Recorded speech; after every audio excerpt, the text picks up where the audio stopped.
नमस्कार बच्चों।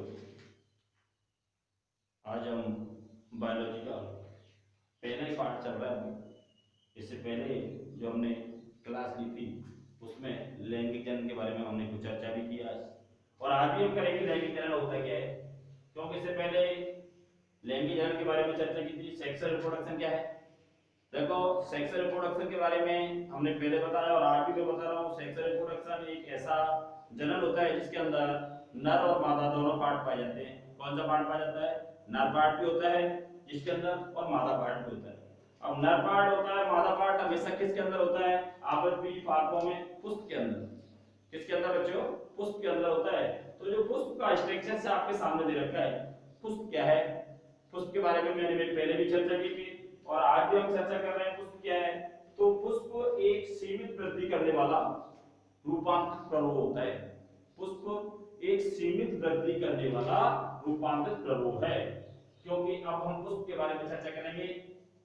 पुष्प जिसको फ्लावर बोलते हैं दोस्तों, पुष्प क्या है, एक छोटी डेफिनेशन भी बन जाती है यहाँ। पुष्प एक सीमित वृद्धि करने वाला रूपांतरित प्ररोह है। पुष्प एक सीमित वृद्धि करने वाला रूपांतरित प्ररोह है, जिसको हम क्या बोल देते हैं? पुष्प। पुष्प का स्ट्रक्चर आपके सामने बना हुआ है, जो मैंने बना रखा है। अब इस चित्र को आप सभी बनाएंगे और देखेंगे कि इसके अंदर कौन कौन से पार्ट हैं। नर पार्ट भी देखो आपको दिखाई दे रहा है, ये परागकोश और पुतंत्र वाला। ये अंडक मादा पार्ट भी दे रखा है, वर्तिका और अंडाशय वाला। और बाह्य पुंज, पुष्पक्रम, दलपुंज सभी पार्ट दे रखे हैं। चित्र बनाएंगे दोस्तों सभी। 2 मिनट का थोड़ा टाइम लूंगा मैं, क्योंकि चित्र आपको अच्छा भली भांति होना चाहिए। क्योंकि बायोलॉजी के अंदर चित्रों का बहुत ही महत्व होता है। अगर आपका चित्र नहीं आते तो, या थोड़ा ऐसा नहीं कि वो बने, लेकिन थोड़ा चित्र ऐसा होना चाहिए इसको सभी को दिखाई दे। क्योंकि ये हमने पहले भी आपसे बोलते थे, थोड़ा चित्र के बारे में हम टाइम लेंगे। सभी बच्चे चित्र बनाएंगे शांतिपूर्वक।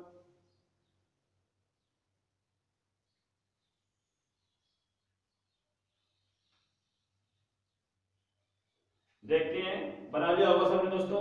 ठीक है, ओके। चलो पहला पार्ट देखते हैं। इसमें पुष्प व्रत क्या है? पुष्प व्रत, पुष्प व्रत क्या होता है तो उसके बारे में हम चर्चा करेंगे। पुष्प एक, जो हमारा पूरा जो पुष्प है एक व्रत पर लगा हुआ है। हमारा जो पूरा पुष्प है वो किस पर लगा हुआ है? एक व्रत पर लगा हुआ है। इसको क्या बोल देते हैं दोस्तों? पुष्प व्रत। क्या बोलेंगे? पुष्प व्रत। समझ में आया? दूसरा पॉइंट हम देखेंगे, पुष्पासन क्या है। क्या देखेंगे? पुष्पासन। पुष्पासन का मतलब होता है पुष्प व्रत का वह चौड़ा भाग जिस पर पुष्प का आधार पार्ट होता है। तो ये पुष्प व्रत का एक चौड़ा पार्ट है, उसे क्या बोलते हैं? पुष्पासन। पुष्प का आसन जहां पर पुष्प लगा हुआ होता है उसे क्या बोलेंगे दोस्तों? पुष्पासन। सभी समझ में आया? क्लियर हुआ ना? पुष्पासन। और पुष्पासन के पार्ट में के बाद हम देखते हैं कि पुष्प के अंदर 4 पार्ट होते हैं। कितने पार्ट होते हैं बच्चों? 4 पार्ट। अब 4 पार्ट कैसे होंगे उसके बारे में हम बात करेंगे। 4 पार्ट कौन कौन से हैं, और 4 पार्ट के बारे में, यदि चारों पार्ट, अब चारों पार्ट कौन कौन से होंगे? पहला होगा आपका बाह्य पुंज। बाह्य पुंज दिखाई दे रहा है बच्चों सबको? दूसरा होता है दलपुंज।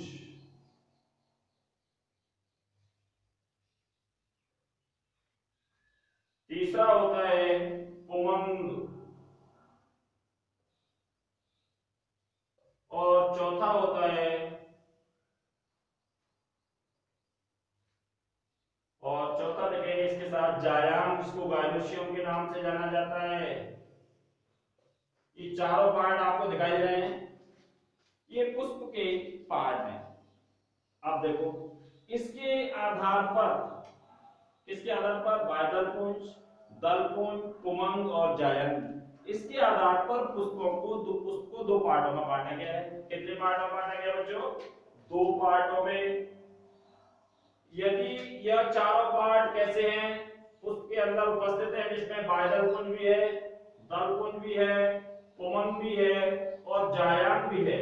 अगर चारों पार्ट आपको दिखाई देते हैं, स्पष्ट रूप से है, क्लियर है, तो ऐसा पुष्प कहलाएगा पूर्ण पुष्प।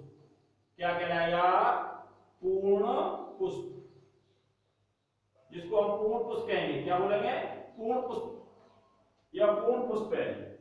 और पूर्ण पुष्प में का जो उदाहरण होता है वो जैसे सरसों है। क्या है दोस्तों? सरसों, मटर, ये सभी दोनों ही पूर्ण पुष्प के उदाहरण हैं। क्यों? अब आप कहेंगे गुरुजी पूर्ण से पूर्ण पुष्प क्या है? तो पूर्ण पुष्प का मतलब आपके पूर्ण नाम ही पूर्ण है, जिसमें चारों पार्ट दिखाई दे रहे हैं आपको। बादलपुंज भी दिखाई दे रहा है, दलपुंज भी दिखाई दे रहा है, पुमंग भी दिखाई दे रहा है, जायक भी दिखाई दे रहा है, कोई अनुपस्थित नहीं है। तो ऐसा पुष्प पूर्ण पुष्प। उदाहरण पूछता है पूर्ण पुष्प किसके अंदर होता है दोस्तों? आप क्या बोल देंगे? एग्जाम्पल रूप में सरसों और मटर। किसके बारे में हम बोलेंगे? सरसों और मटर। इसके साथ साथ अब दोस्तों दूसरा पुष्प आ रहा है, वो हमारा कौन सा आ रहा है बच्चों? अपूर्ण पुष्प। अपूर्ण, अपूर्ण पुष्प क्या है? अब अपूर्ण पुष्प में देखते हैं, इसमें वायदलपुंज, दलपुंज, पुमंग, जायांग, इन चारों पार्टों में से या तो एक अनुपस्थित हो सकता है या दो अनुपस्थित हो सकते हैं, तो यह पूर्ण नहीं है। ऐसा पुष्प बच्चों पूर्ण नहीं होगा। तो हम क्या बोलेंगे ऐसे पुष्प को? भाई अपूर्ण पुष्प। कौन सा? अपूर्ण पुष्प। इस अपूर्ण पुष्प के अंदर हम आपसे कोई पूछता है उदाहरण बताओ, तो जैसे लौकी है। क्या है बच्चों? उदाहरण देंगे लौकी और पपीता। लौकी और पपीता, लौकी और पपीता है वो एक अपूर्ण पुष्प का है। किसका है बच्चों? अपूर्ण पुष्प का उदाहरण है लौकी और पपीता। पूर्ण पुष्प का उदाहरण था वो मैंने आपको पहले बताया था। पूर्ण पुष्प क्या होता है? कौन कौन सा है? इसमें सरसों और मटर होती है। सरसों का पुष्प सभी ने देखा होगा, गांव के बच्चे सभी देखते भी रहते हैं। मटर का भी देखा होगा, जिसमें स्पष्ट दिखाई देता है हरे रंग का पार्ट है, बादल पुंज है, और भी पार्ट है, दलपुंज है, अंडाशय है, उसका पुंकेसर सा पार्ट भी है। तो ये बच्चों थोड़ा पुष्प के बारे में हमने आप चर्चा की थोड़ी सी। अभी अपूर्ण पुष्प और पूर्ण पुष्प। अपूर्ण पुष्प क्या है आराम से सभी बताएंगे एग्जाम्पल के रूप में। पूर्ण पुष्प क्या है सभी बता देंगे, जिसमें सभी दल या सभी जो पार्ट हैं पुष्प के सभी उपस्थित होंगे, उन्हें बोल देंगे आप पूर्ण पुष्प। एग्जाम्पल भी बता सकते हैं, आपसे पूछ सकता है कोई, तो आप इसमें कोई प्रॉब्लम नहीं होगी। आगे हम देखेंगे कोई पुष्प के निम्न भाग होते हैं। कितने पार्ट होते हैं? निम्न 4 पार्ट होते हैं। अब थोड़ा इसके बारे में हम जरूर चर्चा करेंगे। पुष्प के 4 पार्ट, और आपको चारों पार्ट दिखाई दे रहे हैं आपके सामने। बाह्य दलपुंज, दलपुंज, पुमंग और जायांग दिखाई दे रहा है बच्चों। पहला हेडिंग डालेंगे बाह्य दलपुंज, सभी डालेंगे हेडिंग बाह्य दलपुंज क्या होते हैं। बाह्य दलपुंज डालिए हेडिंग, लिखो सभी बाह्य दलपुंज। यह पुष्प का सबसे बाहरी चक्र होता है। देखेंगे यह पुष्प का सबसे बाहरी चक्र होता है, जो बाह्य दलों से मिलकर बना होता है। जो बाह्य दलों से मिलकर बना होता है उसे हम क्या बोल देते हैं? बाह्य दलपुंज। इसका रंग हमेशा हरा होता है। कैसा होता है? हरा। तो पूर्ण व बाह्य दलपुंज क्या है? पहला चक्र पुष्प का दिखाई दे रहा होगा, ये आपको पुष्प है, इसका पहला चक्र स्टार्ट हो रहा है, उसे क्या बोल देंगे? बाह्य दलपुंज। कलर कैसा होगा इनका बच्चों? हरा रंग। कैसा? हरा रंग का होगा, हरा रंग का दिखाई दे रहा है। ठीक है, बाह्य दलपुंज। चलो दोस्तों समझ में आया। अगला टॉपिक आ रहा है दूसरा, जिसको बोलते हैं दलपुंज। क्या बोलेंगे? दलपुंज। तो आपको पहले भी पता होगा कि हमने कक्षा 11 में बताया था बाह्यदलपुंज, इसको कैल किसके नाम से जाना जाता है इंग्लिश में, के से व्यक्त करते थे, इसको कोरोला के द्वारा, कोरोला है ना, इसको सी के द्वारा दर्शाया जाता था, कोरोला सी, इसको भी पता है आपको, ये एंड्रोशियम के द्वारा, ये जी जायंट के द्वारा।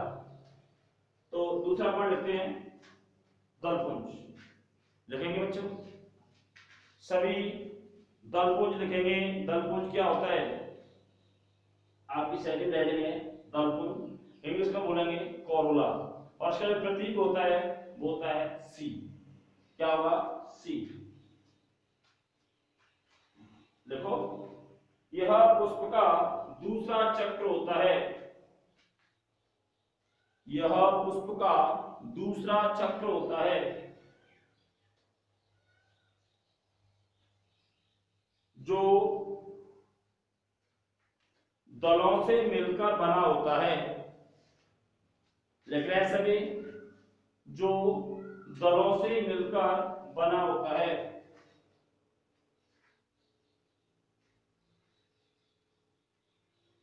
यह रंगीन होते हैं, रंगीन, रंगीन का मतलब कलरफुल, चमकीले,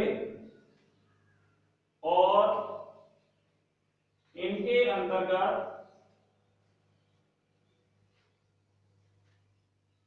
जो रंगीन कलाड है वह कीटों को आकर्षित करता है, जिससे परागण की क्रिया हो सके।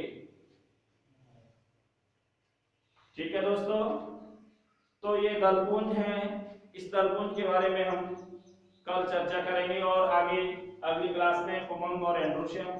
थैंक्स, धन्यवाद, ओके।